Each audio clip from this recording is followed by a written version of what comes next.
एक अंधेरे जंगल की गहराई में जहाँ सूरज की किरणें कभी नहीं पहुंच पाती थी, रहती थी एक नीली आंखों वाली परी जिसका नाम था शीतल। शीतल की आंखें आसमान के नीले रंग की तरह चमकती थी और उनमें एक जादुई चमक थी। लेकिन शीतल दुखी थी। उसका जंगल मुरझाया हुआ था, पेड़ों से पत्तियां गायब हो गई थी और फूल मुरझा गए थे। एक दिन एक तितली अपने पंखों पर इंद्रधनुषी रंग लिए हुए शीतल के पास फड़फड़ाती हुई आई। शीतल, तितली ने कहा, मैंने सुना है कि जंगल के बाहर उत्तर में एक जादुई झरना है। उस झरने का पानी किसी भी मृत चीज को जीवनदान दे सकता है। शीतल की आंखों में आशा की किरण दौड़ गई, लेकिन उस झरने तक पहुंचना बहुत खतरनाक है। तितली ने चेतावनी दी, जंगल के बाहर एक डरावना दानव रहता है जो किसी को भी झरने के पास जाने नहीं देता। शीतल निडर थी। उसने फैसला किया कि वो झरने तक जाएगी और अपने जंगल को बचाएगी।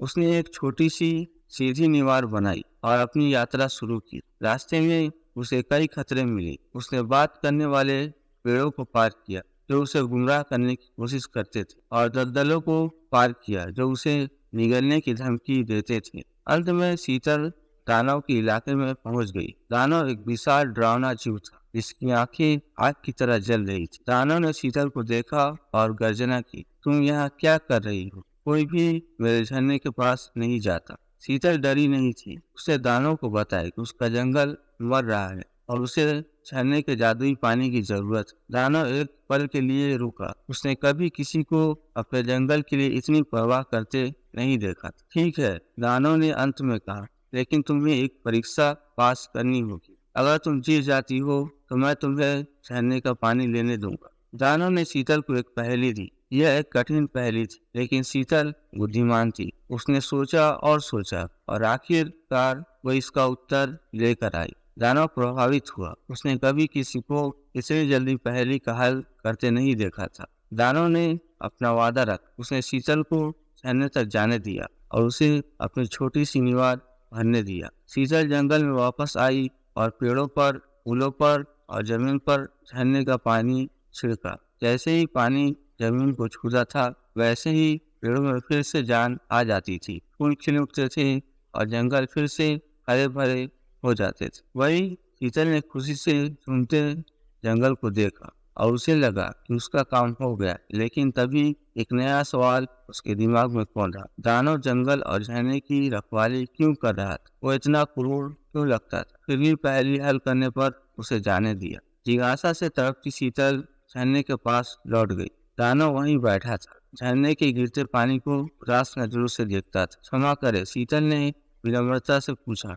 आप इस झरने की इतनी रक्षा क्यों करते? दानव ने एक लंबी सांस ली। यह झरना सिर्फ जीवन देने वाला पानी ही नहीं देता, उसने गहरी आवाज में कहा, बल्कि यह अंधेरे को दूर रखने वाली रोशनी का स्रोत भी है। इस जंगल के नीचे दफन है एक भयानक अंधकार जो अगर बाहर निकल पाया पूरी दुनिया को निगल लेगा। शीतल किरण में सिरन दौड़ गई।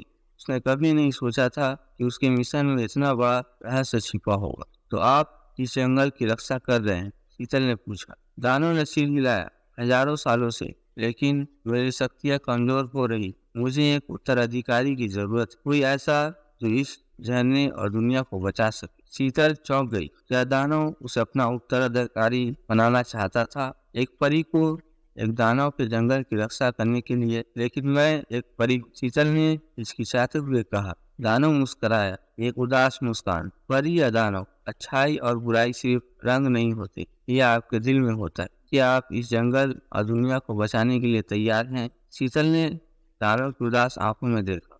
वो जानती थी कि यह आसान नहीं होगा। उसे परियों की दुनिया और दानव के जंगल के बीच पुल बनना होगा, लेकिन उसने फैसला कर लिया था। मैं तैयार हूँ, शीतल ने कहा। और इस तरह शीतल नीली आंखों वाली परी न केवल अपने मुरझाए हुए जंगल की रानी बनी, बल्कि दानव के अंधकार से भरे जंगल की रक्षक भी बन गई।